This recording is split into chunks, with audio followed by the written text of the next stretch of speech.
भारतीय इतिहास के विशाल और जटिल ताने बाने में कई ऐसे पन्ने हैं जो आज भी अंधेरे में छिपे हुए हैं। इन्हीं में से एक है गुर्जर प्रतिहार वंश और उनके महान सम्राट मिहिर भोज का योगदान। आज जब हम सम्राट मिहिर भोज की जयंती मनाने की तैयारी कर रहे हैं, यह प्रश्न उभरता है कि आखिर हमारी पाठ्य पुस्तकों में गुर्जर प्रतिहारों की असाधारण गाथा क्यों नहीं दिखाई जाती।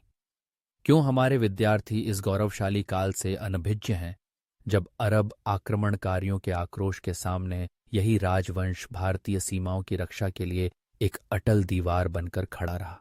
गुर्जर प्रतिहारों ने 8वीं सदी में भारत के राजनीतिक क्षितिज पर अपनी उपस्थिति दर्ज कराई थी और अगले 400 वर्षों तक उनका प्रभाव अक्षुण्ण रहा। टोंकों के तोमर, चौहान, परमार, चालुक्य, सोलंकी, ये सभी कभी प्रतिहारों के अधीन थे। गुर्जर प्रतिहारों की सैन्य शक्ति, उनकी प्रशासनिक दक्षता और सांस्कृतिक योगदान ने उत्तर भारत के भविष्य की नींव रखी।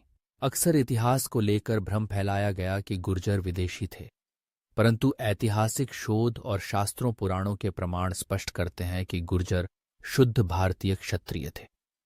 उनकी विरासत को कई पुराने अभिलेख, सिक्के, साहित्य एवं अरब यात्रियों के विवरण पुख्ता रूप से सिद्ध करते हैं। सबसे उल्लेखनीय है मिहिर भोज का शासनकाल। उन्होंने न केवल देश की सीमाओं को सुरक्षित किया, बल्कि कला, संस्कृति, समाज और धर्म के क्षेत्र में अभूतपूर्व योगदान दिया।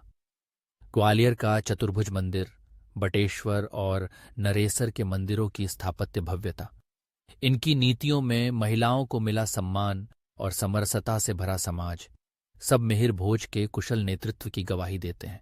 उनके समय में व्यापार, समृद्धि और सांस्कृतिक आंदोलन चरम पर थे।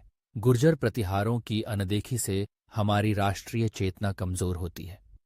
अतः ये आवश्यक है कि हम अपने इतिहास को सही परिप्रेक्ष्य में प्रस्तुत करें, जिससे आने वाली पीढ़ियों को अपने अतीत पर गर्व हो सके।